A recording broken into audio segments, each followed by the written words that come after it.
Buenas tardes, bienvenidos, bienvenidas los que estáis aquí, los que estáis conectados, que sé que hay una gran cantidad de inscripciones y personas que están conectadas.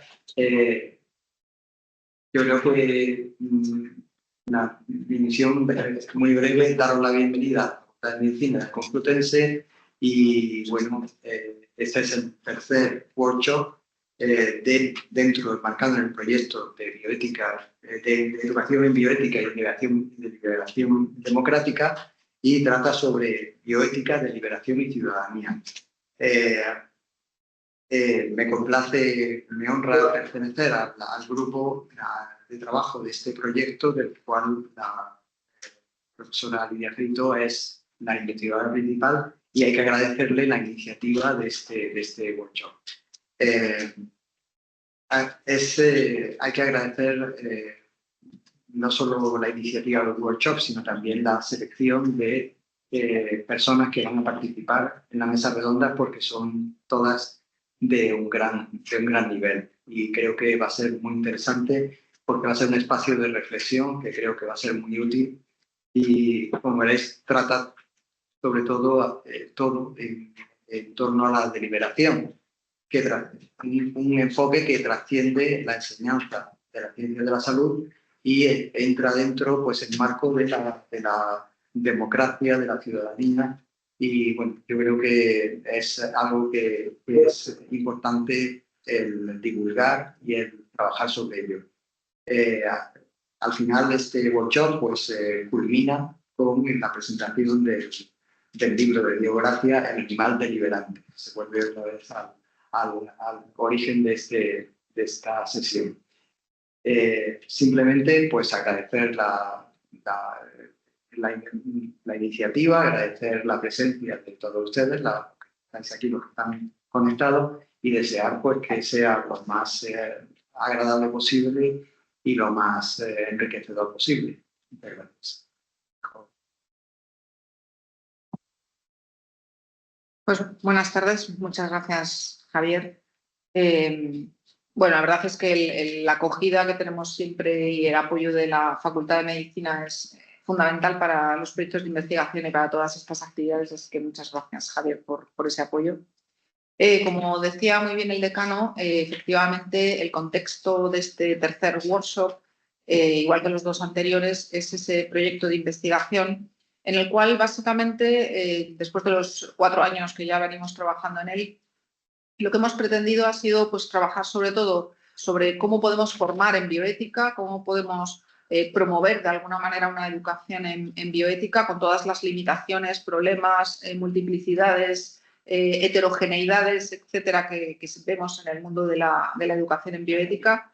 Y nos hemos planteado que el método deliberativo, y en concreto el método deliberativo de Diego Gracia, es una herramienta esencial para esa formación, no solo como una herramienta de toma de decisiones para resolver conflictos, sino también como algo que creemos que sirve para fomentar determinadas actitudes, determinados compromisos, por ejemplo, pues con espacios de tolerancia, de diálogo, etcétera. Y por eso creemos que tiene esa deriva, podríamos decir así, al espacio democrático, a la convivencia, a la ciudadanía, ¿no? A otros ámbitos sociales, y que por tanto excede con mucho el espacio habitual de lo biomédico, en donde sí hemos estado utilizando ese método de una manera más profusa y amplia para, como digo, ampliarse a otros escenarios.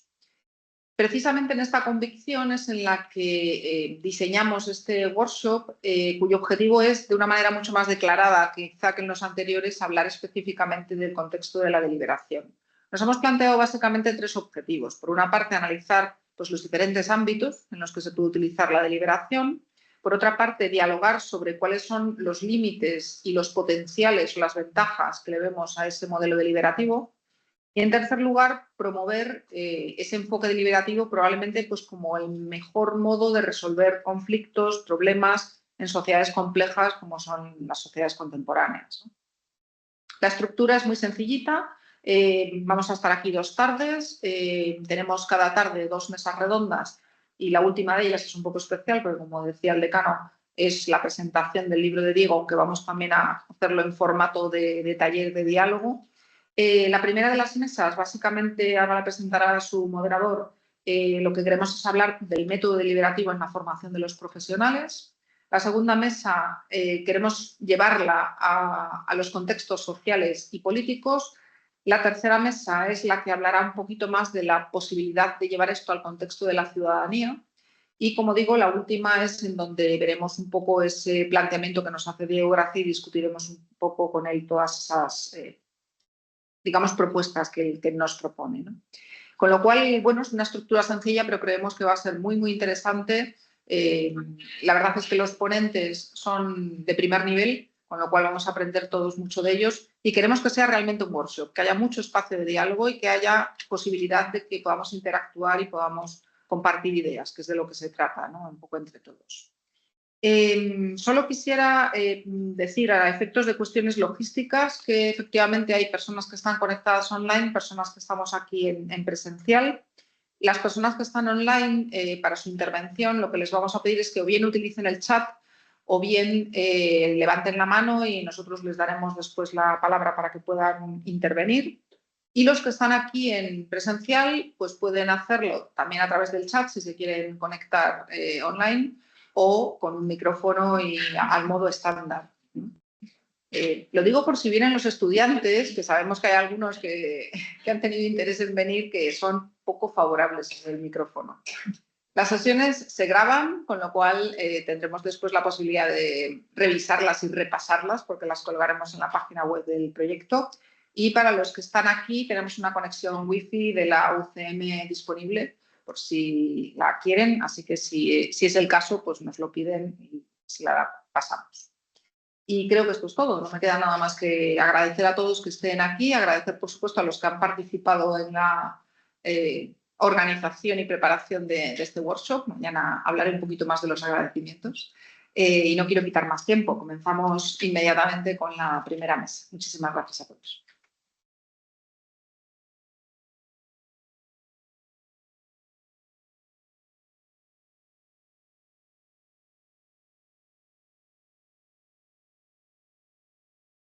Buenas tardes.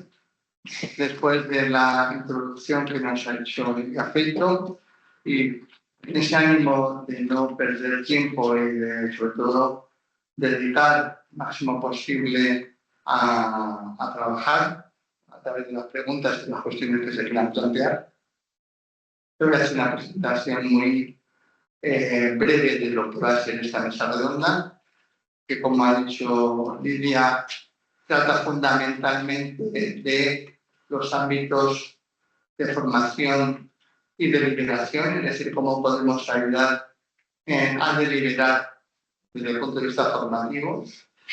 Leía yo hace poco a Peaset y se me quedó esta frase del afán de comprender como una de las funciones que tenemos que tener, y yo creo que efectivamente la deliberación es este espacio en el cual podemos aprender a comprender a los demás.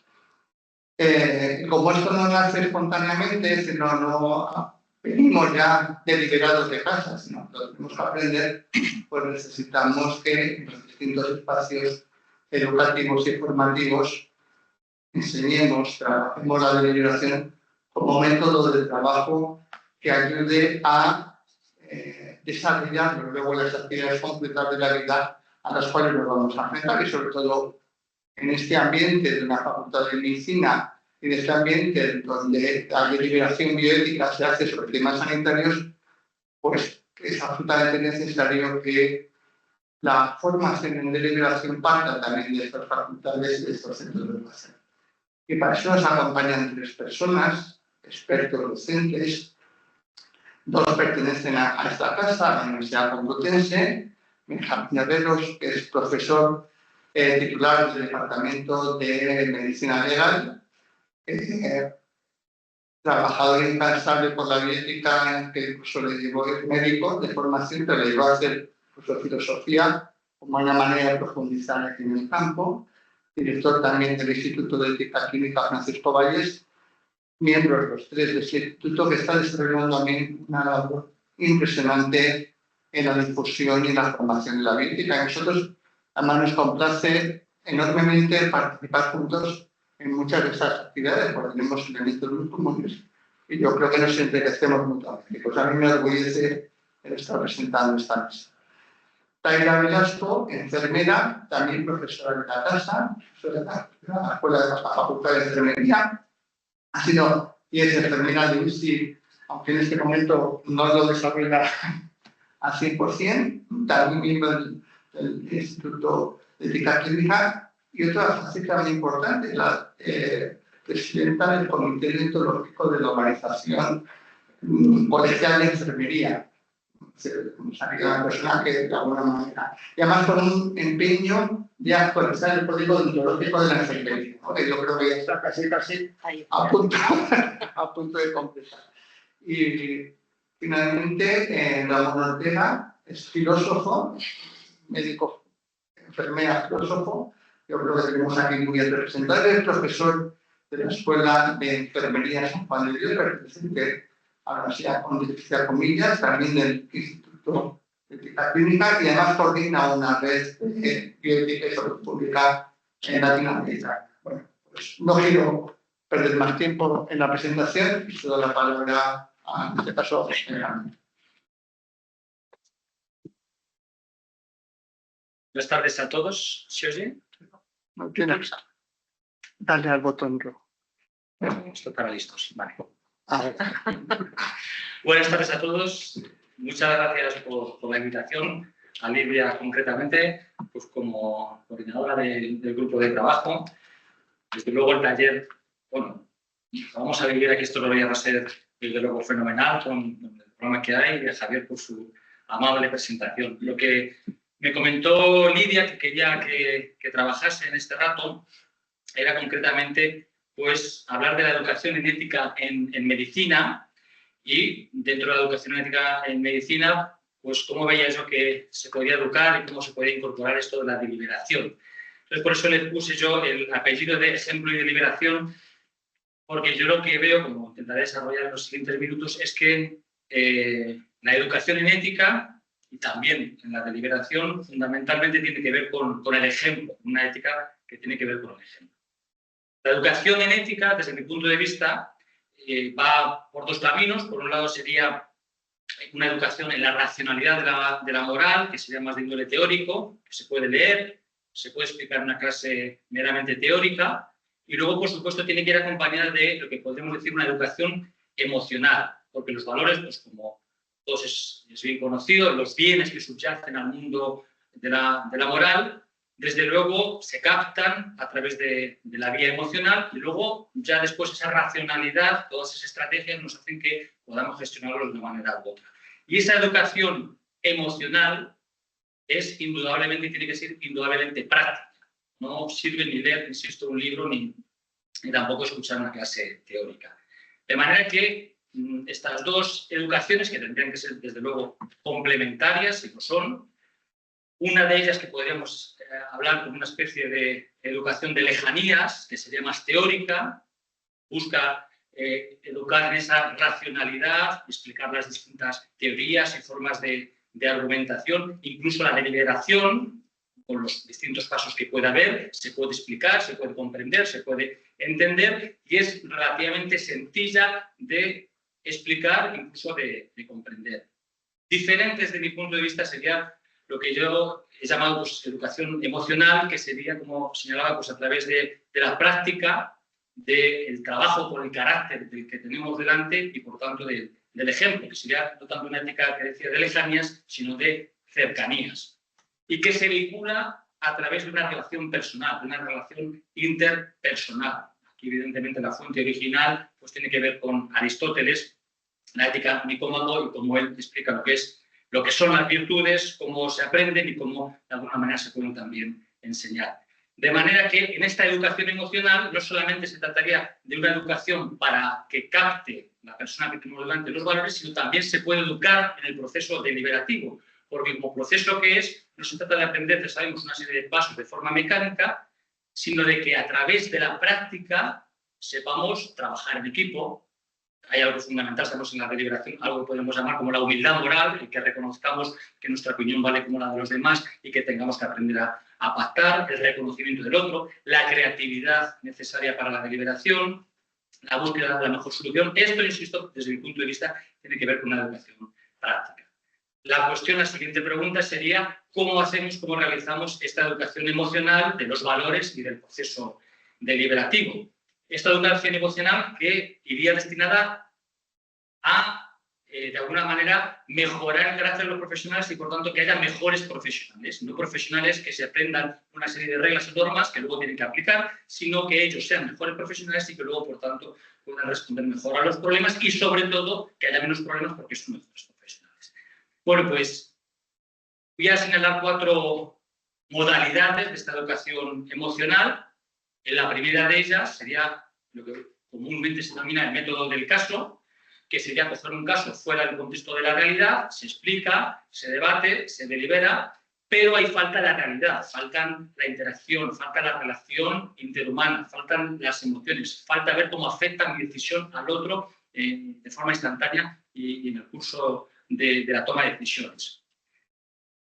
Un punto más allá desde mi punto de vista sería buscar escenarios donde se pueda el alumno meter de una forma más profunda en este mundo emocional, y aquí la ética narrativa, Tomás, experto, que lo tenemos aquí, y Lidia, pues lo conocen bien, la ética narrativa nos ayuda mucho, y aquí se ha trabajado desde con la narración a través de textos, la literatura, que somos capaces de introducirnos en un mundo emocional del otro de una forma mejor, y también, por ejemplo, el cine. El problema de la literatura, para trabajar la deliberación, que se puede hacer, es que los alumnos que tenemos en un aula, pues saber si leen, si no leen, cuándo se lo leen en cada momento, mientras que sabemos que con el cine somos capaces de poner en un escenario común a todos en un mismo instante y a continuación hacer una deliberación de lo ocurrido y la inmersión emocional en los problemas y, por tanto, esa inmersión en el mundo emocional y en el mundo moral va a ser mucho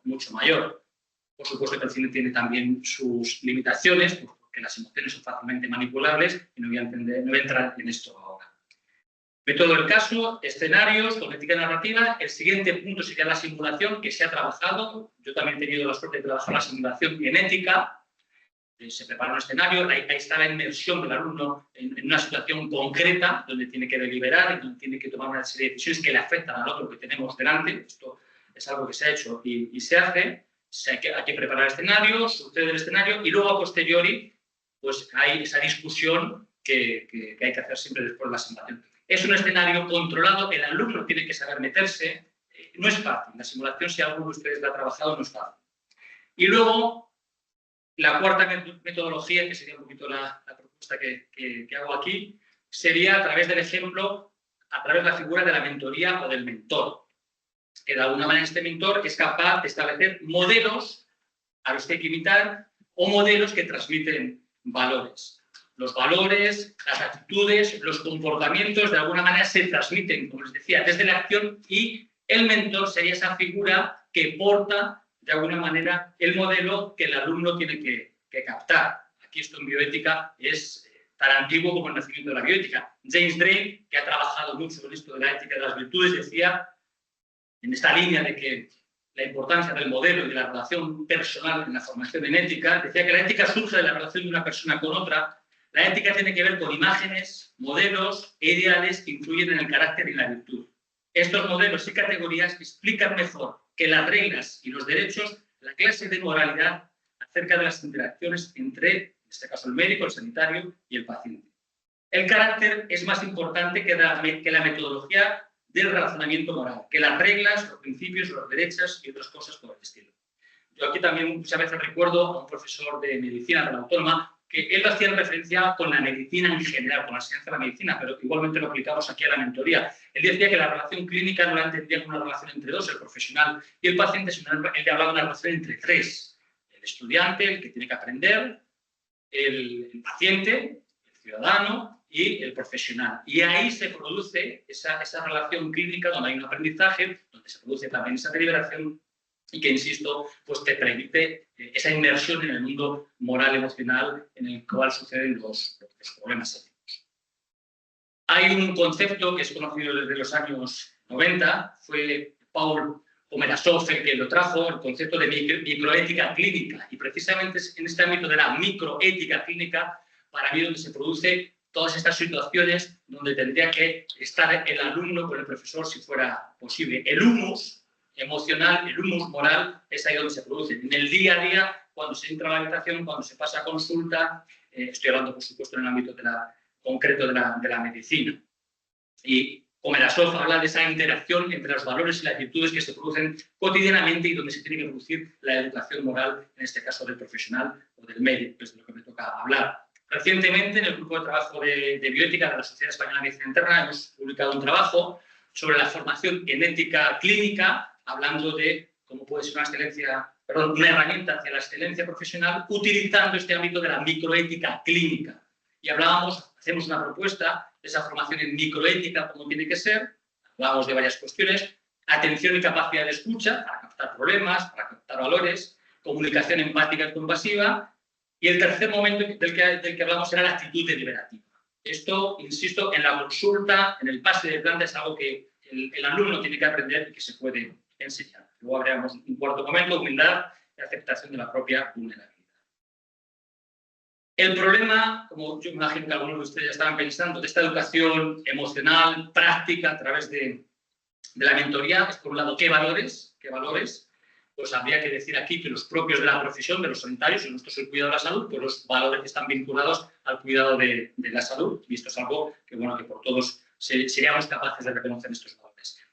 Y la principal dificultad es quién es el mentor. ¿Quién es esa persona que tiene que ser ejemplo y que tendría que servir de ejemplo para los demás? Ese portador, de alguna manera, de los valores y que tendría esa capacidad de enseñanza práctica y real de la deliberación. ¿Cómo identificamos a esa persona ejemplar? Y si se puede formar en la mentoría, en este caso en la mentoría ética. La última parte, que ya es lo último de lo que hablar, va a ser precisamente del mentor, de este modelo, de este ejemplo, que para mí sería importante en la educación del médico en ética. Bueno, pues este modelo tendría que ser el vehículo que transmite, insisto, pues estos valores, esta capacidad de liberación y de modificar el carácter del otro. Al final, esta educación tiene como objetivo modificar el carácter del otro, que es algo que no es difícil. Perdón, es muy difícil. Lo que es muy fácil es enseñarle a alguien las teorías éticas o los pasos teóricos de la deliberación. Ahora, modificar el carácter y hacer mejor profesional que tengo delante, esos son palabras mayores. La figura de la mentoría se ha trabajado en medicina mucho. Les pongo aquí dos ejemplos. Ortega Calvo, que es en el ámbito de la medicina, habla del mentor y en contraposición pone a aquellos que están en su torre de marfil, y el mentor efectivamente está fomentando el crecimiento personal del alumno a través de su experiencia. Munay Ezcurra habla de cómo los profesores enseñan tanto por lo que saben como por lo que son.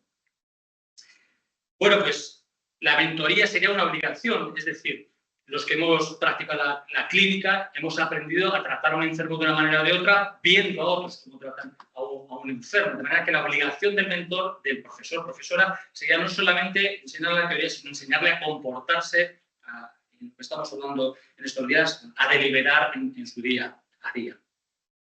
Claro, esto es dificilísimo. ¿Qué características o cómo tendría que ser ese mentor? Aquí es difícil encontrar bibliografía, y aquí me remito a Javier Gomá, a su conocida Tetralogía de la Ejemplaridad de 2013, ya hace más de 10 años. Y Gomá, pues una de las cosas que trata aquí es qué convierte al modelo en modelo, qué convierte a alguien en ejemplar para los demás. Y él habla de una característica esencial, que es la excelencia. Y o sea, una persona excelente en lo suyo. De manera que aquí tendríamos que buscar a alguien que sea excelente, no solamente en su práctica desde el punto de vista sanitario, sino también en su manejo de la deliberación y en su manejo también de los problemas morales, por tanto, que enseñe a deliberar con su ejemplo. Y hay otra característica, hay varias características más, pero hay una que yo destacaría, y es lo que llama él la unidad. El mentor, esa persona ejemplar, tendría que tener una unidad entre el ser y el deber ser. Tendría que ser alguien coherente. No es posible que te esté contando un rollo en la sala antes de ver al enfermo y que luego se comporte de otra manera o que sea de otra manera. Él tiene que ser portador realmente de esa coherencia y unir, insisto, el ser y el deber ser. De manera que Para ello, por tanto, el mentor, esta persona modélica, tendría que tener una relación directa, por supuesto, con el alumno, con el alumnado. En esa relación tiene que servir, o esa relación tiene que servir de vehículo para esa transmisión y captación de los valores y del proceso de deliberación, para al final modificar el carácter y que aprenda a deliberar en la realidad el alumno, los alumnos. Y aquí, ya simplemente acabando, tendría que decir que todos tenemos que ser conscientes, autoconscientes de cómo influimos en los demás, en los alumnos, en nuestros compañeros, y que tenemos una responsabilidad porque estamos sirviendo continuamente de ejemplos y de contraejemplos. Y ya acabando, claro, porque todo esto, a mí me surgen muchísimas dudas, tal vez tengo más dudas respecto a todo lo que les estoy diciendo que ustedes mismos, porque ¿qué de alguna manera hay que transmitir con esta ética del ejemplo y de la mentoría? ¿Quién debe de hacerlo? ¿Cómo se debe hacer? Todo esto es complicadísimo, no está definido y es algo que está por definir. Y decirle que en el grupo de bioética de la Sociedad Española de Medicina Interna estamos elaborando un estudio que lo hemos empezado, que lo hemos llamado Estudio MEPI, liderado por Carmen Font de Barcelona, que es formación en microética clínica para la excelencia profesional del internista, pues porque en este caso es dentro de medicina interna. Espero más adelante decirles algo más. Vamos a hacer grupos de discusión y demás para intentar sacar algo en claro de todo esto, que para mí realmente es difícil, pero sí que es algo que creo que realmente es importante para el profesional. Y nada más. Muchas gracias.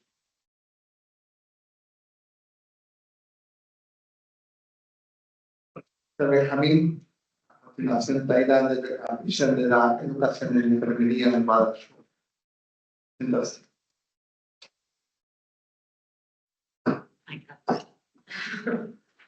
Bueno, lo primero agradecer la invitación a Lidia especialmente. Para mí es un placer compartir mesa, como decíamos, entre amigos y sobre todo, bueno, reflexionando sobre algo tan importante como es la deliberación. Lo que se me comentó era desde el ámbito, en este sentido, de mi experiencia por 11 años ya de profesora de bioética aquí en la facultad, por tanto voy a hacer ese pequeño recorrido. Para ello, pues la primera pregunta a la hora de abordar cómo se estructuraría esta deliberación es ¿cuándo se imparte bioética? En este caso, como decíamos, en el grado de enfermería. Bueno, pues vamos a dividirlo en dos periodos. El primero, cuando entré en 2014, que se correspondía con el plan que teníamos académico desde el 2011 al 2020, en el que la bioética estaba incluida como una asignatura obligatoria dentro, primero de enfermería, pero dentro de lo que se denomina fundamentos de enfermería. Es decir, ahí convivíamos tres áreas, completamente también divididas, como es la historia, los modelos teóricos y finalmente esa bioética. Esta era la guía docente donde tendríamos integrados, como digo, toda la bioética posible ahí en un trocito de esos fundamentos de enfermería, en el que, pues, por supuesto, teníamos un bloque importante relacionado con la deliberación, que se integraba dentro de los aspectos teóricos y también, sobre todo, desde el ámbito práctico. Es decir, algo que ya también pues, agradezco a Benjamín porque nos lo ha facilitado en este sentido para poder explicar esos niveles a los cuales tenemos que integrar lo que sería la deliberación, pues marcamos esa parte teórica que posteriormente se integra especialmente en la ética narrativa, sobre todo para estudiantes de primer curso, si no es imposible llegar a ellos, también os lo digo, y luego el entrenamiento clínico que veremos más adelante.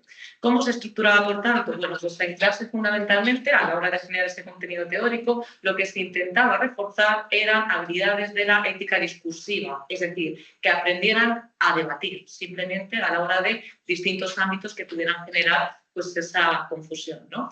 En este caso, como decíamos, sobre todo era a la hora de poder integrarlos a través, como también se ha señalado, pues del cine, de series, para que ellos pudieran, en ese sentido, tener esa inmersión desde el punto de vista sobre todo emocional, para poder integrar lo que serían pues, bueno, esos aspectos que pudieran rodear a situaciones de conflicto que ellos posteriormente van a ver en la práctica clínica.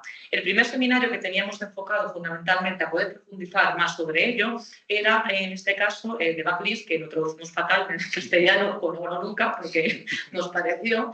Y en este objetivo, fundamentalmente, durante el desarrollo de la película, ellos tienen que realizar, en este sentido, contestar a las preguntas que se planteaban, fundamentalmente profundizando en aquellos aspectos que identificaban desde el punto de vista del modelo de relación clínica que se establecía, habilidades comunicativas, el cómo se generaba también esa relación entre los profesionales y los distintos pacientes, que además eran oncológicos, hora de poder también tener un perfil que posiblemente ellos vayan a tener durante sus primeras prácticas clínicas y especialmente identificar los distintos conflictos éticos. ¿Para qué? Para el siguiente seminario, ahí sí, poder trabajar el método deliberativo de una forma más práctica, fundamentalmente en dos ámbitos temáticos. Uno relacionado con la confidencialidad, alumnos de primero que todavía no han tenido ningún contacto con la práctica clínica y que fundamentalmente el objetivo es prepararles para cuando tengan ese primer contacto puedan tener en cuenta aspectos relacionados con la atención de los pacientes. Y otro ámbito también que consideramos importante de cara al rechazo al tratamiento. Para ello, pues bueno, se adaptó la plantilla desde lo que sería el método deliberativo para que también fuera más visual y fuera más próximo y más cercano a la hora de poder generar esa estructura necesaria de análisis que permitiera realizar esa deliberación por grupos. Es decir, se dividía en mini comités de ética y con ello tenían que generar, pues bueno, todo el proceso. También identificamos que, bueno, probamos sobre todo en uno de los primeros proyectos de innovación docente, el cómo podía influir, en este caso, el realizar análisis de casos de lo que se conoce, ¿no?, con el método convencional, es decir, la exposición de un caso a través de lo que sería el documento escrito, frente al material interactivo. Y vimos que se tenía una mejor adquisición de lo que sería esta situación, fundamentalmente integrando esos métodos audiovisuales. El primero que elaboramos, puesto que el seminario, como decíamos, estaba relacionado con el rechazo al tratamiento, consistía en una situación clínica, sentada, en el que, sobre todo, reforzar, aquí ya se planteaban 3 posibles cursos de acción con las posibles consecuencias, que esto también identificábamos que era lo que generalmente más les costaba a la hora de poder integrar lo que serían esas distintas alternativas y resolución del caso. Por último, lo que también se planteaba era un trabajo en grupo para poder integrar, esto era el trabajo como final de asignatura, en el que también a la hora de la selección, cada uno de los casos y los grupos se les dejaba a su conveniencia, manteniendo unos mínimos para que pudieran tener ese debate. Y puesto que no tenían experiencia clínica, pues en este caso se les ofrecía que pudieran pues seleccionar ese conflicto de la prensa, del cine, de la radio, bueno, de donde ellos identificaron que pudiera haber esa situación, que se resolviera utilizando la metodología empleada en el seminario y posteriormente esta exposición en el aula. Resaltar que principalmente los conflictos que presentaban estaban relacionados con el cine y con series y fundamentalmente conflictos en el inicio y sobre todo en el final de vida. Mar adentro, $1 baby y antes de ti 500 veces lo podíamos ver, pero bueno, lo importante sobre todo era el coloquio posterior que se generaba entre los distintos estudiantes y sobre todo, como decíamos, que fueran integrando estas habilidades sobre todo deliberativas. ¿Qué identificamos como potenciales? Bueno, porque tener herramientas previas de cara, como decíamos, a esta primera atención y contacto con los pacientes y las familias durante sus primeras prácticas clínicas del siguiente curso, pues generaba en este sentido una serie también, ¿no?, de competencias que facilitara una relación más cercana. Y con respecto a los límites, fundamentalmente, como veíamos, esa dificultad para poder integrar estos escenarios clínicos que no han vivido, que no han tenido ningún tipo de experiencia, salvo algunos estudiantes que se habían trabajado como las técnicos de cuidados auxiliares de enfermería, y también mucha dificultad de cara a la identificación de los valores tan importantes, sobre todo, como veíamos, sobre todo en el ámbito profesional a la hora de integrarlos, ¿no? Bueno, ¿qué acciones de mejora identificamos? Mayores proyectos de innovación docente, seguir reforzando ese área que habíamos visto que tenía pues, unos grandes resultados y tuve la gran oportunidad y suerte de poder plantear un cambio en planes de estudio y que me lo comprasen. Entonces, bueno, con los proyectos de innovación docente, desde 2015 hasta ahora, que seguimos actualmente elaborando uno relacionado específicamente con los valores profesionales del ámbito de la odontología, pues elaboramos otro con los cuidados al final de la vida, con la misma estructura que el primero, el rechazo al tratamiento, con 3 posibles cursos de acción, con sus consecuencias, sobre todo para poder generar esa reflexión y debate. Como habíamos identificado las dificultades de cara a la identificación de los valores, pues uno también específico sobre conflictos éticos relacionados con valores clave de cara a la atención, la tolerancia, la confidencialidad, la veracidad y la empatía. También identificamos que efectivamente no hay ninguna película que nos muestre los 4 modelos de relación clínica que tenemos definidos del ámbito de la bioética, por tanto diseñamos en este caso también escenarios clínicos con distintos conflictos éticos que de entrada, en función del tipo de relación clínica que se empleaba, ya iba a condicionarnos bastante de cara a esa resolución. Y desde la regulación de la prestación de ayuda para morir, pues también identificamos otro aspecto importante de reflexionar antes de que los estudiantes se enfrentaran ante esta solicitud, de cómo abordar las solicitudes de prestación de ayuda para morir y también en torno a la objeción de conciencia. Bien, pues con este cambio en el plan de estudios en el 2020, pues actualmente tenemos que la asignatura es obligatoria, pero en primero y en cuarto. En primero sigue estando integrada dentro de fundamentos de enfermería, pero en cuarto la tenemos con una entidad propia. Digo, pues bueno, esto la verdad que ha tenido grandes avances desde el punto de vista de la adquisición de las competencias. En primero, el contenido teórico se redujo mucho, puesto que lo pasábamos a cuarto, y aquí fundamentalmente se mantenía el identificar, sobre todo, la importancia de esos valores de cara a la atención sanitaria. Como siempre decimos, la parte de la biología, la anatomía la tienen integrada fenomenal durante el primer cuatrimestre, pero el ser humano, las personas, tenemos otra serie de necesidades que son las más importantes a la hora de identificar. Se mantenían los seminarios también relacionados con la identificación de esos conflictos éticos y se incluía, como también señalaba, la importancia de cómo llevar esto que tenemos durante toda la práctica y el seminario desde un punto de vista más vivencial a través de los entrenamientos clínicos. Y en cuarto, en este caso, compartimos bioética y cuidados paliativos, también pues gran oportunidad, puesto que es otra de mis áreas de especialidad, en el que en este sentido pues ya se profundiza de forma más concreta en conflictos éticos relacionados con relación clínica, todos los aspectos con respecto al manejo de la información, derechos de los pacientes, derechos de los profesionales, inicio y final de vida, contextos especiales, salud mental, que ya han tenido un bagaje y nos permiten trabajar mucho mejor con ellos. En definitiva, se ha creado un itinerario informativo que los cogemos en primer curso y en enfermería, el cuarto es el último, por tanto podemos tener ese feedback de cómo se ha ido generando, en el que se mantiene de forma constante, primero, pues una parte de teórica que es necesaria, incluida posteriormente también en cómo se revierte en los seminarios prácticos y, por supuesto, esa simulación en la que se integra, primero, la deliberación desde un punto de vista de esa adquisición de valores necesarios para atender a las personas y, en cuarto, fundamentalmente, una deliberación integrada ya en su experiencia clínica. Es decir, en sus 4 años que han tenido de experiencia durante las prácticas clínicas en las que han identificado distintas situaciones en las cuales han tenido conflictos éticos y no han sabido cómo resolverlos. Para aquí ya sí realizar ese trabajo grupal, no en base a casos figurados, sino a experiencias propias. En primer curso, en este caso, con ese itinerario, pues como decíamos, se mantienen estas clases, sobre todo con ese coloquio. En el seminario de ética narrativa mantenemos la película, lo único que hemos hecho un cambio de enfoque con respecto a, sobre todo, enfatizar más la identificación de los valores de cada uno de los distintos personajes, de los pacientes, y especialmente reforzar cómo influye ello de cara tanto al comportamiento, a la toma de decisiones y el papel que tenemos los profesionales durante ese proceso.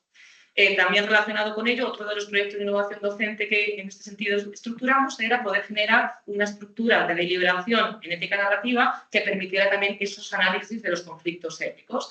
Y de cara a la deliberación en primero, pues bueno, mantenemos la confidencialidad, en este caso además a menos de 16 años, y trabajamos valores, como decíamos, la tolerancia y la veracidad que consideramos clave desde este primer curso, manteniendo la estructura también en este seminario de método deliberativo y en el que sí que se ha mantenido de forma constante ahora los materiales audiovisuales, es decir, todos los conflictos éticos que se trabajan es a través de vídeos. Y con respecto a la simulación clínica, pues fundamentalmente resaltar el marco teórico en el cual lo innovamos, sería ese cuidado holístico, la importancia de generar esa humanización de la asistencia sanitaria, el cómo identificar y resolver los conflictos éticos y principalmente, y no puede ser de otra manera, integrando esa ética de las virtudes, en este caso a través de la ética del cuidado. ¿Cuáles son, en este sentido, los casos que hemos seleccionado? Fundamentalmente, pues se trabaja el manejo de la información, la conspiración del silencio, dificultades comunicativas y el uso de las sujeciones físicas tan importante, sobre todo desde nuestra área. Y en este sentido, puesto que son estudiantes de primero, aquí la complejidad es solamente con respecto a la atención al paciente, es decir, a través de actores simulados, los estudiantes en parejas tienen que realizar lo que sería ese cuidado, esa atención, identificando en este sentido las necesidades y en función de ello las consecuencias previsibles que en este caso se pueden obtener. Los demás estudiantes tienen que estar también realizando una especie de checklist en el que se identifica si se cumple o no con cada uno de estos aspectos y posteriormente se realiza también esa puesta en común, ese debriefing que permite también generar pues, ese mayor debate. En cuarto curso, ¿cómo tenemos estipulado? Pues fundamentalmente, como decíamos, se mantiene esa estructura de la clase, seminarios, entrenamiento y el trabajo grupal, y en este sentido sí que es importante reforzar con respecto a la clase que ya podemos profundizar, como decíamos, de forma más concreta en los distintos conflictos éticos que nos podemos encontrar, ¿no? En este caso lo he dividido en estos bloques. Y pues uno de ellos, por ejemplo, como decíamos, ese vídeo que habíamos dado de relación clínica, se les cuelga en el campus virtual para que identifiquen en este caso aspectos positivos y negativos que tiene cada uno de los tipos y de los modelos de relación clínica, al igual que las consecuencias de atención, para posteriormente en clase resolverlo y generar ese espacio de deliberación y resolución de los conflictos. Otros aspectos fundamentales están relacionados a la identificación de situaciones que han vivido con respecto a la deshumanización de la asistencia sanitaria. Y también relacionado con ello, qué estrategias proponen de mejora. Y esto efectivamente nos da una bofetadita en la cara, porque a la hora de abordar, como me decía, ¿no? Tú lo dices siempre, el tema de personalizar, el no cosificar, pero a mí, al terminar mi rotación, me siguen llamando la estudiante de enfermería o la chica, ¿no? Es decir, de cara a esa personalización, el nombre del estudiante, el nombre del paciente, pues es uno de los aspectos clave que en este sentido nos remarca. Un trato adecuado también a la hora de abordarlo, el que se genere un trabajo en equipo, están en cuarto, es decir, que tiene unas competencias, en este caso, con un mayor potencial, van a ser enfermeros y van a estar trabajando unos meses para poderlo incorporar en ese proceso de toma de decisiones. El que también en este caso se genere pues, una supervisión, esa mentoría que también nos recalcan y nos remarcan los estudiantes, tanto a la hora de poder establecer en cada una de las rotaciones cuál es el sistema formativo que se va a establecer, como si tengo un conflicto ético, a quién recurrir a la hora de poder integrarlo. Y esto lo identificaban como una necesidad importante. Dentro de esa organización de las prácticas, también a la hora de planificarlo con respecto a lo que serían sus competencias a la hora de abordarlo, y también muy importante la promoción del bienestar relacionado con pues, bueno, ese diario reflexivo, un espacio para el desahogo, ese abordaje del impacto emocional que genera situaciones conflictivas, facilitar este descanso y bueno, tener sobre todo y reforzar sobre todo el bienestar psicológico. Estudiantes de cuarto ya no lo resaltan. Otra de las actividades que, como decimos, ponemos en el campus y luego corregimos, en este caso, a nivel de la deliberación en clase, sería identificar, esto sí, con distintas escenas de películas, pues cómo se aborda tanto el consentimiento informado, rechazo del tratamiento y esa confidencialidad. Y en final de vida, pues otro de los vídeos que decíamos, con los distintos cursos de acción, pues esto ya se puede trabajar en clase, con un método estructurado, puesto que ya lo tienen integrado, y facilita mucho esa adquisición, ¿no? Y con respecto a la objeción de conciencia, también a la hora de abordar, tenemos 4 tipos, en este caso, de casos que abordan una objeción verdadera, una falsa objeción, la objeción encubierta, pues bueno, qué aspectos positivos y negativos quedan cada uno de ellos con dichas consecuencias.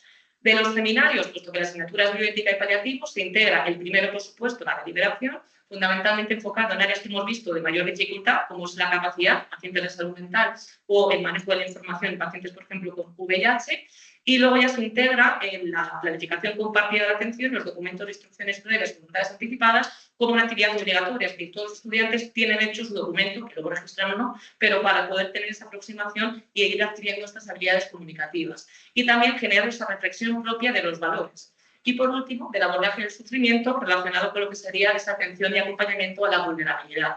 A la hora de ese entrenamiento clínico, que sería la parte también, como veíamos, final de esa práctica, se integraría en este caso también las habilidades comunicativas, es decir, es una continuación, como veíamos, de primero, y aquí la principal diferencia es que ya tienen que atender también a la familia. Es decir, en estos escenarios se refuerza ese manejo de la información, cómo se genera esa conspiración de silencio, cómo se aborda el sufrimiento ante un paciente con Alzheimer o la solicitud de eutanasia, y en función de ello, como veíamos, por las consecuencias que se producen durante esta práctica, con el roleplaying también para poderlo generar.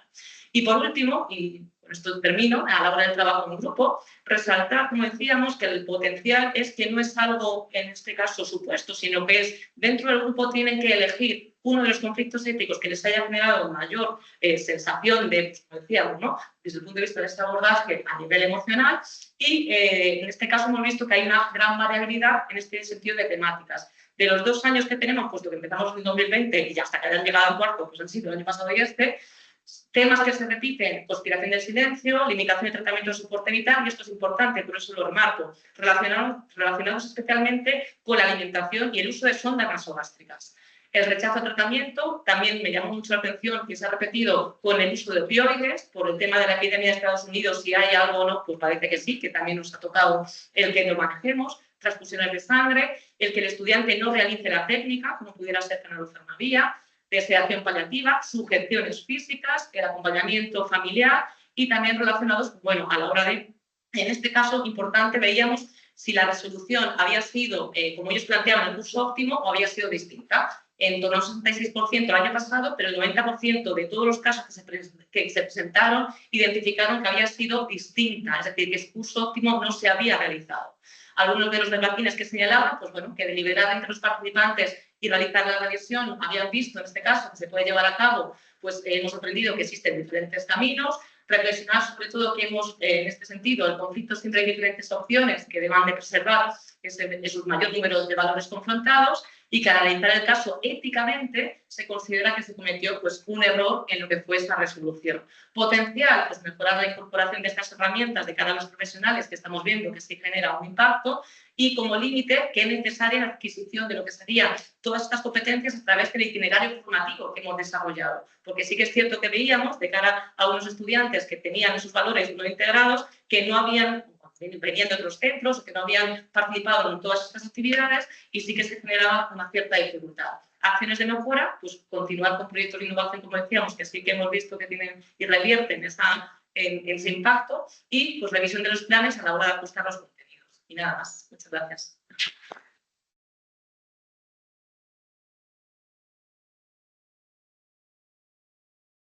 Muchas gracias, Aida. La verdad es que nos vamos ajustando bastante los tiempos. Yo creo que eso nos va a permitir una amplia espacio de diálogo. Estamos cuando quieras. Lo que voy a intentar hacer es un recorrido de cómo en las ciencias de la salud pues, se ha puesto en el centro de la atención a lo que es el paciente y que esto pues, en gran medida se debe a la incorporación de la bioética y también pues, al manejo de una mejor deliberación, ¿no? Cuando surgen conflictos éticos en la práctica clínica. Y luego, pues, mi idea va a ser hacer una propuesta de cómo seguir ampliando esta tendencia e incorporar a una ciudadanía informada y participativa. Bueno, pues empiezo con esta definición de la OMS de la salud, ¿no? La salud es un estado de completo bienestar físico, mental y social, y no solamente la ausencia de afecciones y enfermedades. Esto estamos hablando de, como diríamos en ética, hay éticas de mínimos y hay éticas de aspiraciones, pues esta es una definición de aspiraciones, ¿no? Porque en el fondo esto de completo bienestar, si alguno de los presentes tiene algo de estrés en su vida cotidiana, pues ya no tiene un completo bienestar mental, ¿no? Si alguien está pasando soledad no deseada o, por ejemplo, una inestabilidad laboral, pues entonces ya no va a tener un completo bienestar social. Entonces, bueno, como lo que estamos viendo es que en el fondo esta definición hace que el tema de la salud sea muy complejo, pero me interesa mucho sobre todo para recalcar que se ha dado el paso ya no solamente a hablar de que la enfermedad son los aspectos físicos, sino que hay otras esferas como es lo mental y lo social, lo psicológico, ¿no? Y eso que conocemos como determinantes socioculturales de la salud. Y bueno, pues esto tiene su implicación también en la enfermedad, por supuesto, ¿no? En el inglés se ha utilizado los distintos términos para hablar un poco de esta idea de que la enfermedad tiene como 3 dimensiones. La primera es el disease, que sería la parte biomédica. Aquí pues hablaríamos de el diagnóstico, pronóstico, el tratamiento, la etiología de la enfermedad, todos esos aspectos técnicos de lo que sería el enfermar. Luego tenemos la parte del illness, que sería esa parte subjetiva. Por supuesto, estamos hablando de los síntomas del paciente, pero también de otros elementos narrativos, ¿no? Porque, pues, por ejemplo, todas las enfermedades tienen un impacto psicoemocional en las personas, ¿no? Pues les puede generar miedos, enfados, tristeza, angustia. Y bueno, pues finalmente tenemos la parte de signes, que es la parte social, que, bueno, pues aquí hablaríamos, por ejemplo, desde una baja médica o una incapacidad hasta lo que sería la interpretación social que otras personas tienen de la enfermedad, porque hay enfermedades que pues generan mucha comprensión y empatía, pero también hay otras que generan lo opuesto, que generan estigma, ¿no? Por ejemplo, lo que son algunas enfermedades de salud mental o incluso pues algunas, como lo fue en su momento el VIH, ¿no?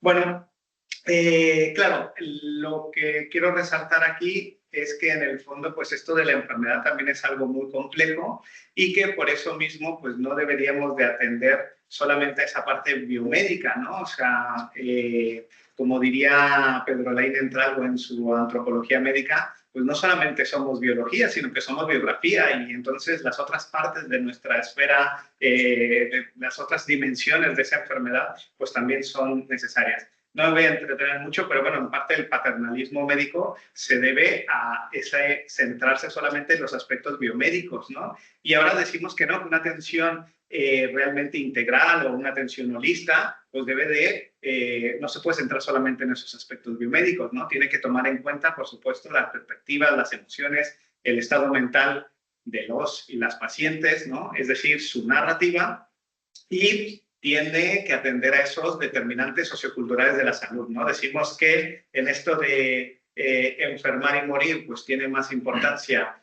tu código postal que tu código genético, ¿no? Es decir, que depende de dónde hayas nacido, pues tendrá más repercusión o menos que adquieras unas determinadas enfermedades u otras.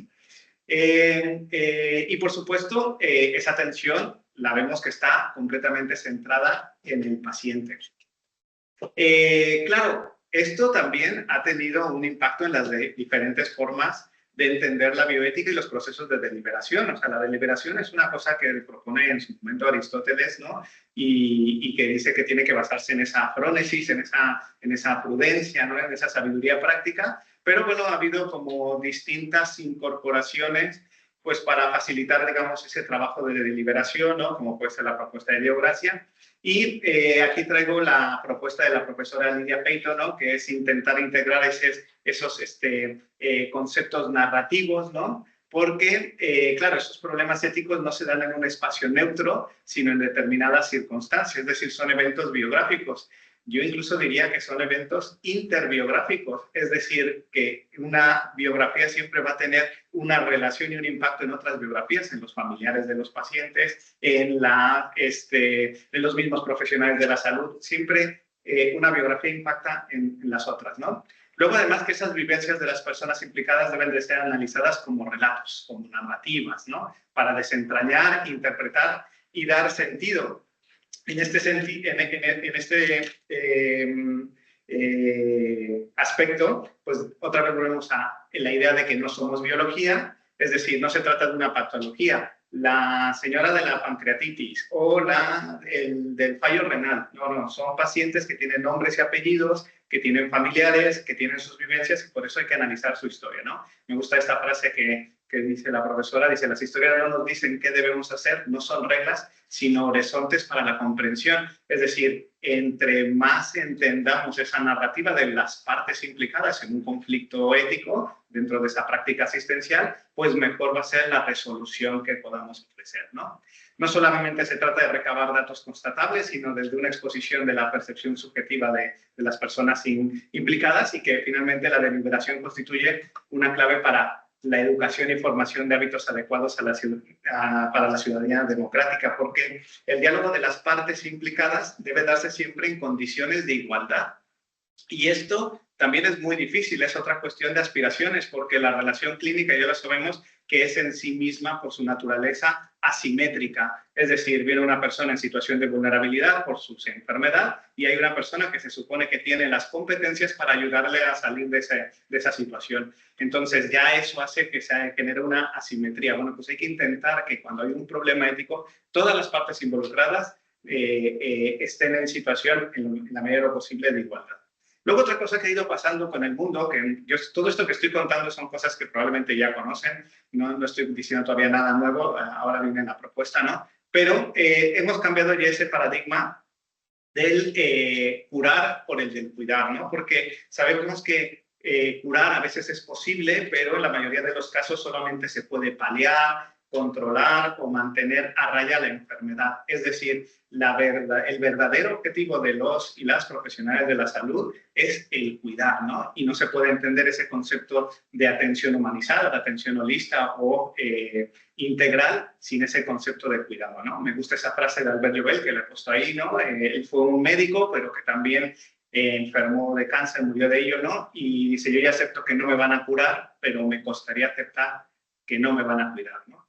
Bueno, pues claro, necesitamos un marco teórico dentro de eso, ¿no? Y ese sería la ética del cuidado. Y he traído aquí a Joan Tronto como una de sus principales representantes, que nos muestra una serie de pasos, ¿no? El primero es el caring about, que sería el preocuparse por. Pues aquí hay una serie de personas que tienen unas necesidades y pues el valor que necesitamos en esa fase es el de la atención. Tenemos que levantar la cabeza, ver quiénes son las personas que tienen unas necesidades, pues para poder intentar solucionarlas, ¿no? Luego está el caring for, que es el cuidar de, que en este caso, pues una o varias personas, al darse cuenta de que hay otras con unas determinadas necesidades, pues lo que hacen es responsabilizarse para atender esas necesidades. En caregiving, en administrar el cuidado, pues entonces yo ya he tomado la responsabilidad de cubrir esas necesidades, necesito tener una serie de competencias para hacerlo de manera adecuada. Por eso es que ahí el valor es el de la competencia. El care receiving, bueno, esto es una cosa curiosa, ¿no? Porque se produce siempre una respuesta por parte de esa persona, de ese grupo, de esa planta o de ese entorno que ha recibido los cuidados. Entonces, bueno, hay veces que nos pueden decir abiertamente, oye, esto no ha cubierto del todo mis necesidades, pero aunque no sean capaces de decirnos, sí que podemos valorar si esos cuidados han sido los adecuados. Podemos hacernos preguntas como, ¿he cuidado lo suficiente? ¿Mi cuidado ha sido el acertado? ¿Ha sido el completo? Bueno, pues normalmente cuando hacemos esa evaluación podemos encontrar nuevas necesidades y entonces volvemos al principio, al caring about, para volver a pasar a lo mismo, ¿no? Lo que me interesa, y he traído esto y que tiene relación con lo que les contaba también de la formación hacia una ciudadanía, es el último paso que ha incorporado en su libro Democracia y Cuidado Joan Tronto, que es el Care With, que se ha traducido al español como con cuidar, y que, bueno, pues aquí nos dice que esas necesidades asistenciales deben de ser atendidas de forma consistente a los compromisos democráticos de justicia, igualdad y libertad para todo el mundo. Entonces, claro, hay que ampliar un poco el círculo. Lo he puesto como unas fases, pero realmente podríamos decir que es una especie de círculo virtuoso, ¿no? Porque, claro, todo cuidado es relacional. Es decir, siempre implica a distintas partes, ¿no? Entonces, dice Joan Tronto, las cuestiones éticas importantes conciernen a las relaciones y la satisfacción de las necesidades de quien necesita cuidado. Y no podemos olvidar que todas y todos hemos necesitado, estamos necesitando o vamos a necesitar cuidados. Entonces, por eso es una cuestión que tiene que dejar de ser un tema privado y tiene que pasar a la esfera pública. Y entonces todos nos tendremos que preocupar por la cuestión de los cuidados, ¿no? Sin una concepción más pública del cuidado es imposible mantener esa sociedad democrática. Incluso dice que la propia democracia como forma de gobierno basada en la participación de la ciudadanía requiere cuidado. Entonces es como un círculo, como digo, virtuoso, no vicioso, virtuoso, ¿no? En el que vamos a intentar cuidar unas y de otras, ¿no? Preocuparse por la democracia y cuidar de ella es una tarea que atañe a toda la ciudadanía, ¿no? Es algo que hay que preocuparse por este propósito colectivo. Y bueno, pues claro, eso lleva ya a la propuesta que traigo aquí, ¿no? Que es hacia una ciudadanía informada y participativa, en la que diría que la bioética, incluso la bioética clínica, no puede ser un asunto que entraña exclusivamente a profesionales de la salud, ¿no? Porque si no podríamos caer en lo que pasaba con el despotismo ilustrado, ¿no? En el que se decía todo por el pueblo, pero sin el pueblo. Bueno, pues igual y podemos caer en eso también, ¿no? Todo por el paciente, pero sin el paciente, ¿no? No, yo creo que en el fondo los temas que aborda la bioética son de un interés colectivo, es decir, estamos hablando de problemas éticos del inicio de la vida, como puede ser la interrupción voluntaria del embarazo, las técnicas de reproducción humana asistida, gestación subrogada, los problemas de final de vida, que pueden ser desde un rechazo a un tratamiento de soporte vital, una limitación de su esfuerzo terapéutica, cuándo empezar con los cuidados paliativos, qué pasa cuando hay una solicitud de ayuda médica para morir. Bueno, en general son temas que nos atañen a todos y podría seguir enumerando problemas de la relación clínica o la incorporación ahora de la inteligencia artificial en la atención sanitaria. Vamos, que en el fondo son temas que interesan a toda la ciudadanía. Y el proceso de liberación y la bioética y por tanto también la ética del cuidado debería de enseñarse a la ciudadanía en su conjunto, porque esto va a ayudar a que el proceso de deliberación de un problema, cualquiera que sea, formen todas las personas parte de la solución de manera activa. Claro, porque hablamos de que necesitamos prestar atención a las narrativas de las personas, sí, pero es que contar lo que me pasa, contar mis vivencias, también requiere una serie de competencias. O sea, hay gente que no es capaz de expresar tan abiertamente o tan fácilmente su narrativa. Entonces, claro, si empezamos a incorporar esto en la educación de todas las personas, les vamos a dar herramientas para que también puedan contarnos de manera más adecuada cuáles son sus valores, cuáles son sus deseos, cuáles son sus aspiraciones y en esa toma de decisiones, ¿no? Entonces, la formación o esta formación debería de darse, como digo, a la ciudadanía y de esa forma va a poder formar parte activa de este proceso. Entonces, ya como algunas conclusiones, bueno, el proceso de salud de enfermedad es complejo y supone pensar en las diversas esferas de la persona. Los conflictos éticos que derivan de una atención holística suponen una deliberación que presta atención a la narrativa de las personas implicadas, ya sean profesionales de la salud, pacientes, familiares. No vivimos aislados en un hospital, en una clínica, en un centro de atención primaria, sino que somos parte de una esfera pública y por eso es que esto es una cosa que atañe a toda la ciudadanía. Debemos cuidarnos unos a otros, unas a otras, sin perder de vista que esa esfera pública mantenga los ideales de igualdad, justicia, libertad y otros valores propios de la democracia. Y insistimos mucho en esta idea de la democracia ahora que cada vez la vemos con más, desafortunadamente, en más peligro, ¿no?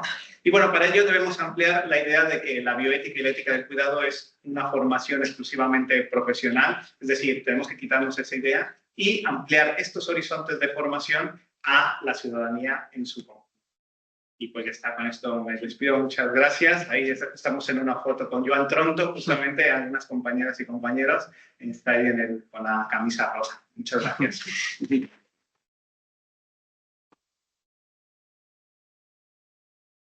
Muchas gracias y especialmente dar gracias por ajustarse a los tiempos.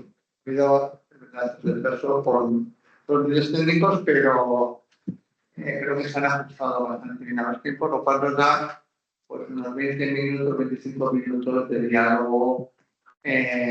Como ha comentado al principio de la sesión Lidia, tanto para los que estamos aquí en la sala como los que están presentes a través del streaming, pues hay distintos mecanismos para poder participar a través del chat de Teams, te pueden hacer preguntas o levantar la mano si alguno quiere hacer una pregunta completa. Mientras vamos pensando lo que podemos decir, a lo mejor ya tenéis alguna pregunta. A mí me parece especialmente significativo el enfoque último hacia la ciudadanía. Estaba pensando sobre todo en el tema de la nube. Es verdad que el desarrollo que tiene en España pues tampoco es que sea espectacular, pero habla de la deliberación en ese proceso y yo creo que es importante entender que la deliberación no se hace solo con los profesionales sanitarios y probablemente necesitamos irnos formando también como ciudadanos en relación con estos temas, ¿no? A mí otra cuestión que me surge y a lo mejor, bueno, ciudadanos o ya a los tres ponentes es si tenéis conciencia o habéis podido evaluar si después de estos cursos de formación, lo que decía Benjamín de cambiar a la persona, ¿no? Yo creo que es importante, la educación nos cambia, ¿no? El cultivo que hacemos de la persona nos debe cambiar. Si se ha observado ese cambio. En el trabajo que nosotros estamos realizando en el seminario, algunos de los artículos, al contrario, lo que dicen es que el cambio es a peor, que una vez que pasan a las esferas públicas y ya el trabajo directo, se pierden todos esos referentes, ¿no? Y sería me parece que es tremendo que perdamos los referentes, pero si tenéis conocimiento de algo de esto, podemos... Bueno, yo por decir algo, una pregunta difícil. Quiere decir que no conozco exactamente los datos que decís, ¿no? Pero es verdad que a lo largo de los grados de medicina y de enfermería hay un cierto desgaste, pero eso, es decir, ahí lo que se viene es que hay muchos factores de confusión. Es decir, no quiere decir que sea por la educación que han recibido en bioética, ¿no? Que tiene que ver seguro con muchas otras más cuestiones. Yo creo que identificar que con un método concreto realmente se produzca un cambio y que el profesional que tengamos sea mejor profesional es algo que es difícil. Por lo pronto, como medimos que un profesional sea mejor profesional? Porque alguien puede estar quemado, alguien puede estar, de alguna manera, tener desafección hacia la profesión, frustrado, pero a lo mejor es mejor profesional, porque sabe manejar mejor técnicamente su trabajo, incluso sabe manejar mejor problemas éticos. En todo caso, yo creo que es una tarea dificilísima de hacer y medir si las acciones que hacemos educativas, sea en el aula, sea en las prácticas, lo que fuere, están afectando a nuestros alumnos para hacerles mejores profesionales o no. Yo creo que es algo que debemos intentar de alguna forma aproximarnos, pero yo lo veo extraordinariamente difícil. Sí, con esa parte además es uno de los estudios que tengo pendientes a la hora de integrarlo, porque sí que yo sí he podido ver ese cambio, porque pues, no tengo este privilegio, como digo, de poder hacer el acompañamiento desde primero hasta cuarto, en donde especialmente los estudiantes, como digo, que siguen ese itinerario, es decir, en el que se ha generado no solamente la formación teórica, sino que han realizado esa parte práctica tanto a nivel del seminario como luego lo que sería el entrenamiento clínico, ¿no? Y en cuarto es que es increíble, vamos, espectacular la diferencia que se genera, el cómo se resuelven conflictos éticos con estudiantes que sí que han seguido ese itinerario a otros estudiantes que no, antes el mismo conflicto ético, resolución completamente distinta. Entonces, sí creo que se mejoran esas competencias y también se adquieren valores profesionales a la hora de desarrollar, pues, sistema formativo que permita integrarlo, pero algo que comentaba Benjamín, que totalmente de acuerdo y que era como confrontar con la realidad, es que muy bien, yo tengo este contexto en el cual estamos adquiriendo y desarrollando todas estas capacidades, pero luego me enfrento a mis prácticas clínicas, a ese futuro, en el cual esos referentes, como bien señalas, tienes todavía profesionales que eligen, estás a tiempo, déjalo, ¿no? O me he encontrado a la hora de conflictos que plantean, es que digo, normalmente los conflictos son reales, pero hay algunos que los, ¿no? A la hora del diseño de guiones, que los más o menos hace inventar, ¿no? Pero claro, mi imaginario me llegaría a plantear algunas de las situaciones que han vivido los estudiantes durante sus prácticas clínicas, ¿no? Y también está muy relacionado de cara al compromiso que como profesionales tenemos que también adquirir, ¿no? Es decir, por ejemplo, tenemos una normativa en la cual se estipula que los estudiantes de prácticas, ciencias de la salud, tanto medicina, enfermería, todos, deberían estar supervisados siempre, no se realiza, y que uno de los aspectos también que tenemos es que se tienen que inculcar los valores profesionales. Tampoco se realiza. Es decir, que en este caso la formación yo la orientaría de cara a aquellos, y es una de las, ¿no? Dentro de las propuestas que hacían los propios estudiantes, es decir, que aquellos profesionales que quieran llevar estudiantes que adquieran estas competencias para poder acompañarlos durante este proceso, pero ya no es que quien quiera, sino que para poder ejercer en este sentido, aprender a las personas de forma adecuada, se tienen que integrar, ¿no? esos valores profesionales. Antes de que intervenga, no, perdón, para ser complementario con lo que decía Taya. Sí, yo creo que la parte de conocimientos teóricos yo sí que la veo fácilmente, porque en el MIR dan preguntas de bioética y los alumnos aprenden a responderlas. Y en ese sentido tú les puedes enseñar, pues eso, ciertas pautas para resolver problemas, diferenciar un tipo de problema de otro tipo de problemas, y solo aprenden los alumnos, en ese sentido son fenomenales. Pero la cuestión es, efectivamente, cuando entran en una habitación, cómo hablan con el paciente, cómo se saben comunicar con la familia, cuando les surge un conflicto, cómo lo resuelven.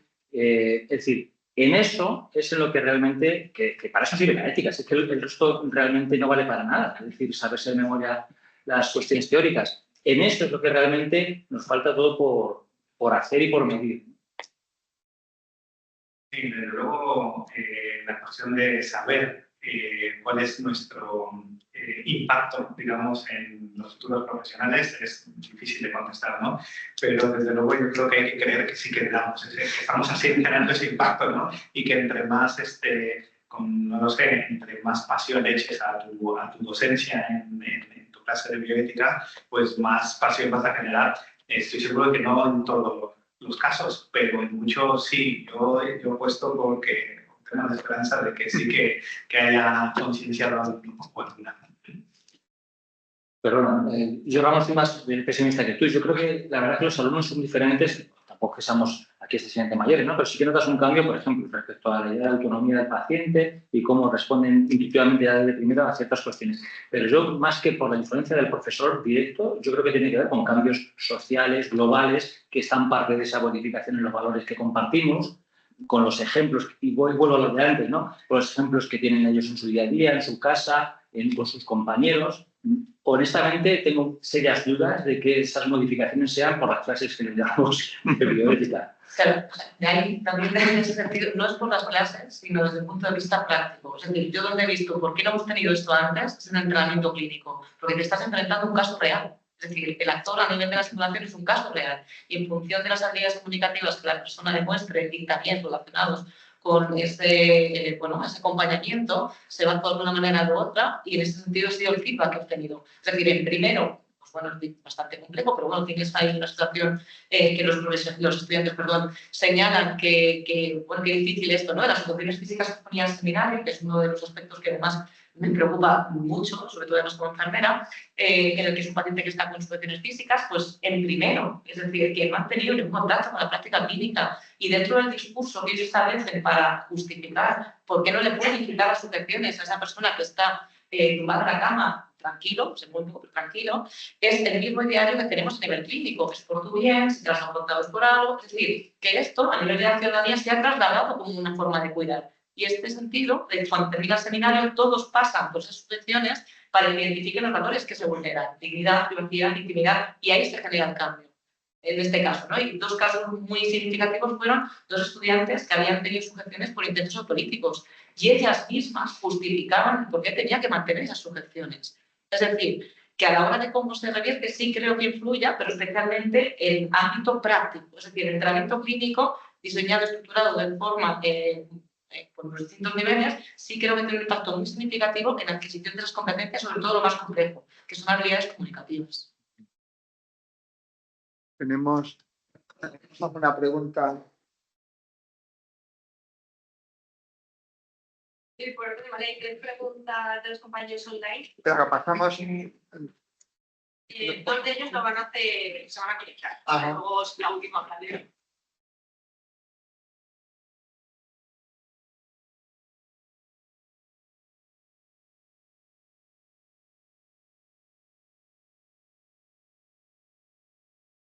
Le doy permiso a Nelida Villafuerte, ¿vale? Que será la primera pregunta.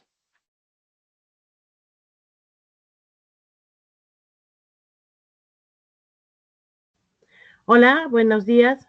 Nelida, no sé si me oyes, pero tienes permiso para poder hacer la pregunta. Buenas tardes.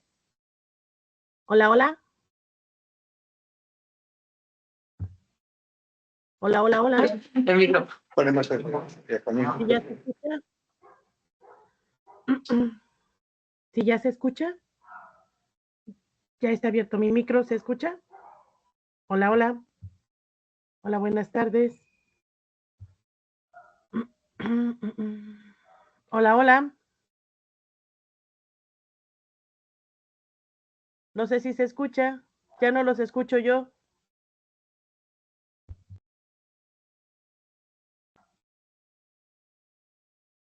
Ya no los escucho. No pasa nada. Ok, si ya se escucha, a ver si los escucho en la respuesta. Me parece muy interesante la importancia de lo que nos han contado, pero lo que les quiero preguntar es, para llegar a ese proceso de deliberación, tendríamos que formar para que los alumnos puedan encontrar esos valores, encontrar su postura y poder argumentar. En ese sentido, en su experiencia, ¿cuál es el proceso para llegar? Porque me gusta cómo lo señalan, la parte formativa de la universidad, la parte ciudadana para llevar a lo social, pero el cómo, ese proceso, algunas pistas para los que tenemos esa enseñanza en México. Y espero poderlos escuchar porque ahorita no escucho nada.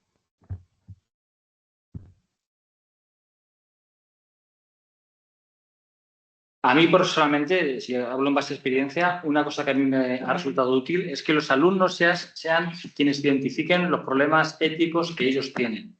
Más que contarle tus problemas para que ellos deliberen externamente, que ellos identifiquen sus problemas, veces no tienen por qué ser ni siquiera de la propia práctica, porque si ni siquiera han tenido todavía práctica no es necesario, sus problemas, que los identifiquen, que los nombren, que eso es una cosa que sabemos que es muy difícil, que aprendan a nombrarlos y a partir de ahí ya, pues, sobre todo el proceso de liberación. Pero yo creo que tiene que hacer el alumno el ejercicio de mirar hacia adentro y ver qué problemas tiene él y a partir de ahí yo creo que es una buena palanca. Sí, yo creo que eso sería cuando ya tenemos experiencia clínica, nuestros estudiantes seremos más avanzados, pero para los de primero la ética narrativa es crucial. O sea, si no es imposible el que ellos puedan, pues, en ese sentido, entrar o adentrarse en lo que sería una situación que les va a generar en un futuro un conflicto ético. Y en ese caso, yo creo que sí que es cierto que se tiene que fomentar y además que en ese sentido estamos como su mismo lenguaje a la hora de que son mucho más visuales para poder profundizar en ello. Y sobre todo, dentro de lo que sería el proceso de liberación, especialmente trabajar la parte de identificación de valores, que yo creo que es donde ahora hay mayor dificultad, mayor carencia a la hora de trabajo. Bueno, pues y yo para hablar sobre la parte más de ciudadanía y eso, creo que también va a ser una cuestión de aspiraciones más general, ¿no? Pero yo creo que ya que han quitado la filosofía de los planes de estudio de bachillerato, pues yo creo que debería de introducirse la bioética. O sea, yo creo que realmente, o problemas éticos contemporáneos o algo así, pero realmente, o sea, yo sé que tenemos que traer aquí a los agentes políticos, ¿no? Para intentar, y eso es, como digo, más ideales que nada.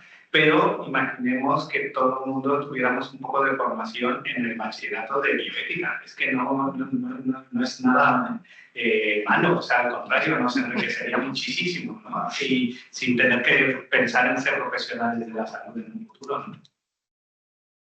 Había más preguntas, ¿no? Espero que se me oiga. Vamos a dar paso a la pregunta de Ingrid Pastor. Ya tiene el permiso de micro activado. Primero yo para hacer la pregunta.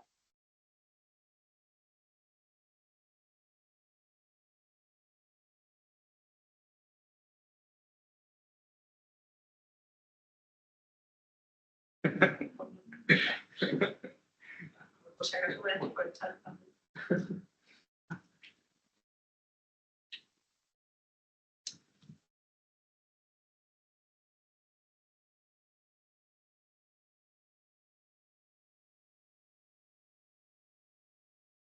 Nos puedes ir leyendo la pregunta. Hablando de valores, tenemos aquí ejemplos de que algunas veces confiamos en que la técnica nos lo va a permitir y nos falta el valor de la presencialidad para poder interactuar de manera real y directa, ¿no? Pero bueno. O en la paciencia. Se cultiva ahí. Está presente. Os planteo la pregunta de Nuria Esther Varela. La pregunta concretamente va dirigida a la profesora Teina Velasco, ¿vale? Nuria comenta que, por lo que he entendido, ha actualizado el plan de estudios de la titulación en 4 años. Que en esa actualización pues, han integrado la formación de bioética en cuarto, además del primero, y también dentro de otra materia. Entonces, ella quiere saber cómo de difícil ha sido este proceso, si ha sido complicado integrar más carga docente, más horas de bioética en el plan de estudios, y por otra parte, si se ha valorado que realmente la bioética podría también estar integrada en todos los años de la formación, porque al final esos conflictos éticos también pueden tratarse en una variedad de materias mucho más amplia. Pues tuve, como decía, la gran suerte cuando planteé este cambio a nivel del plan de estudios. Se había generado un cambio a nivel de lo que era, pues, bueno, de cada temas, y se compró la idea y se apostó por ello. Era algo que, junto con el profesor que también compartimos asignatura, también de gallego, que estaba de decano de calidad, y María Belén, que además pues actualmente la tenéis en medicina, impartiendo la parte de historia, era algo que los tres considerábamos que era importante. Pues la historia, por supuesto, y los modelos son importantes, pero consideramos que la bioética tenía que sí o sí ir a cuarto para poder, como sí que se ha visto posteriormente, aprovechar todas esas vivencias, esas inquietudes que tenían los estudiantes. Por tanto, en ese sentido fue fácil. El diseño del plan de estudios se estructuró, como veíamos, a la hora de generar ese itinerario formativo que permitiera poder ir poco a poco adquiriendo las competencias, y efectivamente lo de la revisión está relacionado con eso. Es decir, si se puede ir integrando algunos aspectos de la bioética durante los otros 2 cursos de forma más transversal, pues sería ir generando esa adquisición de competencias para que cuando lleguen a cuarto a ese entrenamiento de habilidades comunicativas, no nos pregunten esto porque no lo hemos tenido antes, sino que poco a poco nos permita ir incorporando, ¿no? en ese caso. Por tanto, bueno, en ese sentido ser muy pesado para poder tener ese cambio y a la hora de la apuesta, pues, el diseño de un plan formativo que en ese sentido, como decíamos, tenga una continuidad y revierta luego en lo que queremos seguir con esos objetivos específicos.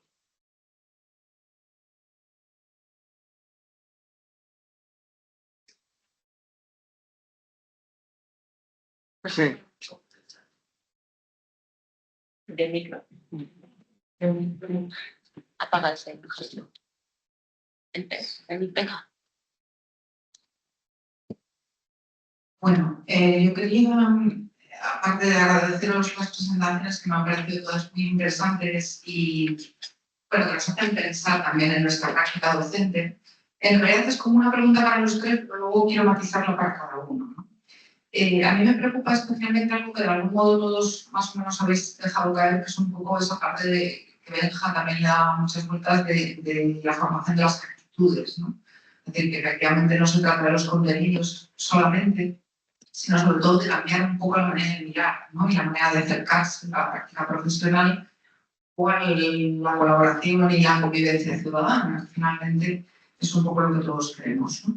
Entonces, por ejemplo, el planteamiento que hacía Benjamín respecto a lo de la mentoría, claro, me pasa un poquito lo mismo con lo de los consultores de ética, ¿no? Es decir, esto de que sea una única persona, siempre tú lo has destacado de alguna manera, bueno, pues tiene sus riesgos, ¿no? Pero es verdad que al mismo tiempo parecería que estamos, y esto es lo que te pregunto, estaremos como volviendo una especie de revival del modelo un poquito del maestro, ¿no? A quien seguimos o algo parecido, porque parecería que como sociedad estamos fracasando en que existan, digamos, modelos compartidos o yo que sé que todos podamos tener en donde nos podamos reflejar y podamos ver esos valores que queremos un poco que se vayan transmitiendo a las personas, tanto a nivel profesional como a nivel de ciudadanía, un poquito batiendo a lo de Ramón. Es decir, este evento que tú comentabas del cuidado, que me ha parecido muy bonito que lo trajeras, claro, al final, efectivamente, yo me atrevería a decir que los procesos de deliberación, aparte de un elemento de respeto a otras opiniones diversas y de intento de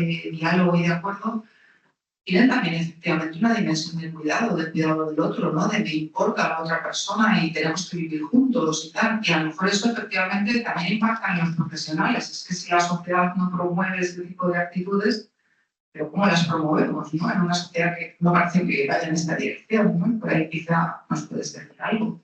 Y esto enlaza un poco con lo de Taira, ¿no? Me llamaba la atención cuando tú decías que les costaba identificar valores en conflicto, ¿no? Es decir, el hecho de que no seamos o no sean ni capaces de ver qué valores están, es que a lo mejor no solo que el lenguaje de los valores no nos es familiar, probablemente ocurre, sino que es que no existe, no sé si lo veréis así, esa sensibilidad ética, ¿no? Esa sensibilidad frente a ciertos problemas, bueno, pues que al final enlaza con todo lo que estamos diciendo, que no existen modelos, que la sociedad no promueve esto, en fin. Es un poquito batiburrillo, pero porque me ha interesado todo y quizá podéis decir algo al respecto. Gracias. Muchas gracias, Lidia. Empiezo yo. Bueno, en cuanto al tema de quién es el mentor, quién es esa persona que sirve como ejemplo, el modelo, yo ya he adelantado antes que también yo tengo mis propias dudas. Por un lado, en un ámbito profesional, yo creo que sí que tiene que haber maestros, y no lo digo negativamente, es decir, yo he aprendido a informar o a cómo no informar con compañeros, insisto, no leyendo artículos, o a cómo tomar una decisión deliberando, discutiendo pros y contras. Y en esa idea de que ese mentor no tiene por qué ser una figura dominante, autoritaria, precisamente la vacuna para eso es que estamos hablando de una educación ética y, por tanto, de deliberación. Simetría está claro que no va a haber, porque el alumno es alumno, el enfermo, se habla de enfermos en vez de ciudadanos, está en una situación de necesidad y el profesional tiene experiencia Pero esto es, yo creo, un principio de realidad, que no hay una verdadera simetría. Pero eso, evidentemente, no ensobiece para que realmente se pueda deliberar, porque es de lo que estamos hablando, no de imponer un determinado modelo. Y yo creo, ya digo que es algo que no lo tengo claro, que sí que se puede trabajar en la idea de que en la microética, en el día a día del profesional, hay que trabajar en que las competencias éticas se trabajen ahí y sí que se puede formar a los profesionales y sí que puede haber profesionales que sirvan de guía. Esto lo enlazo con otro que decías, que lo hemos discutido algunas veces, de la consultoría en ética y el tema del mentor.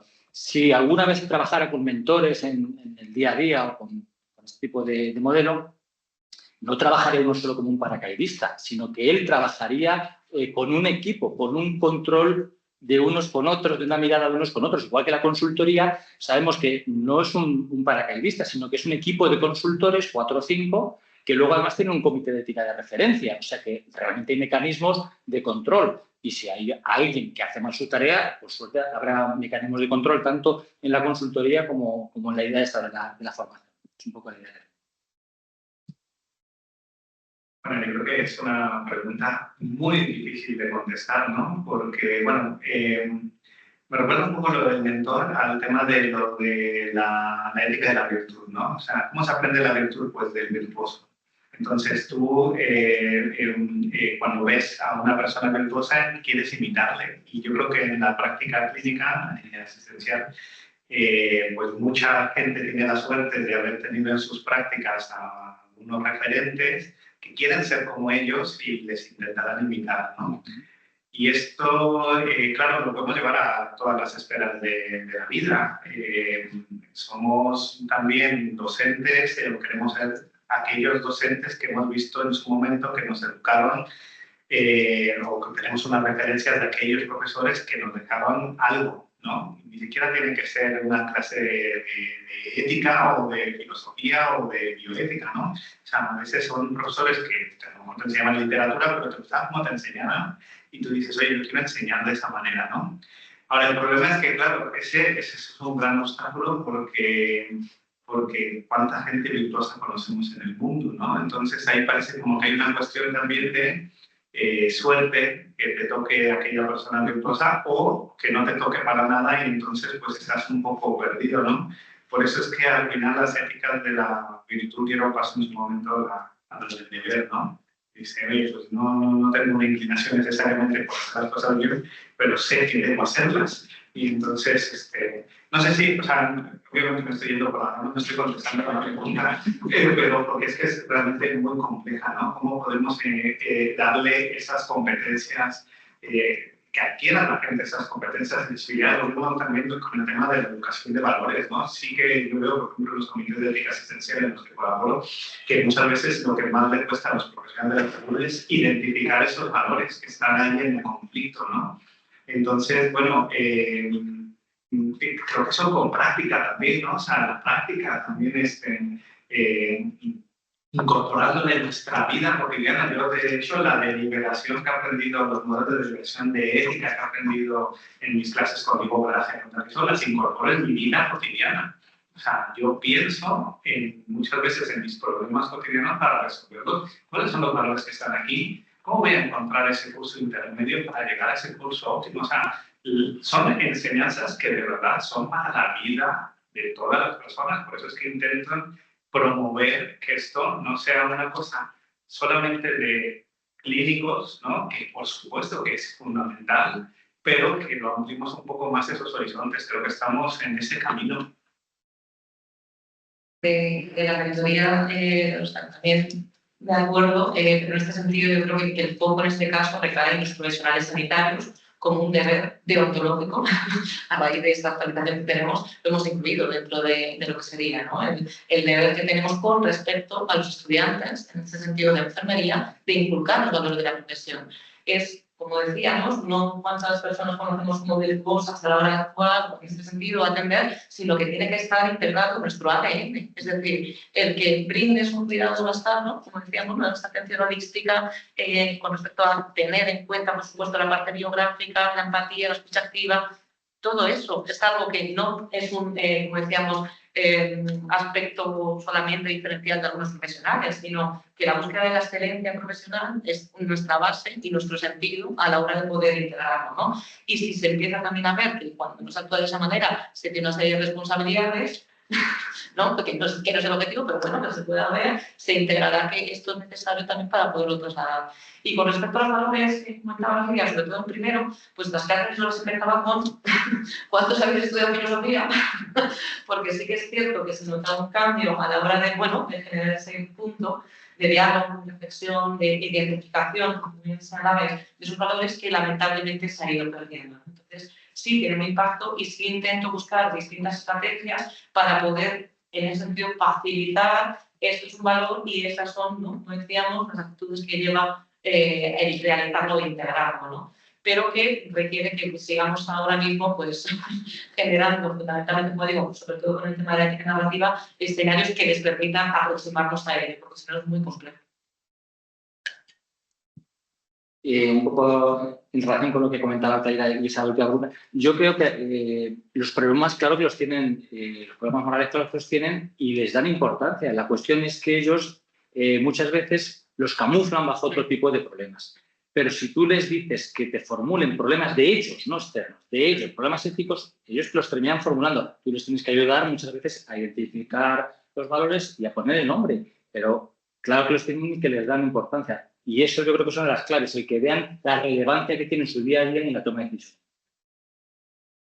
Y hay otro elemento que también hace que esto sea muy complejo, que es que cada vez estamos en sociedades más plurales, más multiculturales, y eso hace que de repente nos encontremos con valores muy diferentes a lo mejor a los que están teniendo, y eso es un desafío también, o sea, ese saber convivir. Por eso es que volvemos a esa idea de la democracia, ¿no? La democracia como ese eje que tenemos que mantener, porque tiene que ver en el fondo con la igualdad, con la justicia, con la libertad, pero la libertad para todo el mundo también, ¿no? Entonces, en ese sentido, claro, es un desafío y eso no cabe duda, pero hay que afrontarlo con esa determinación. Tenemos que terminar el diálogo porque el tiempo se nos echa encima. Yo solamente, como resumen, decir que sigamos buscando la excelencia en la formación y yo creo que aquí hemos tenido 3 ejemplos de búsqueda de esa excelencia real. Yo recordaba una frase de cuando empecé a estudiar bioética que hablaba de que el médico era el hombre bueno experto en el arte de curar. Yo creo que ahora es el hombre y la mujer buena expertos en arte de curar y de cuidar. O sea, y eso es lo que tenemos que formar desde las facultades. Tenemos que formar personas buenas en el sentido ético de la palabra, que luego sean buenos profesionales en el sentido técnico de la palabra, para que podamos hacer de esto una sociedad donde realmente podamos poner los valores en alza, ¿no? Que es lo que nos falta. Gracias.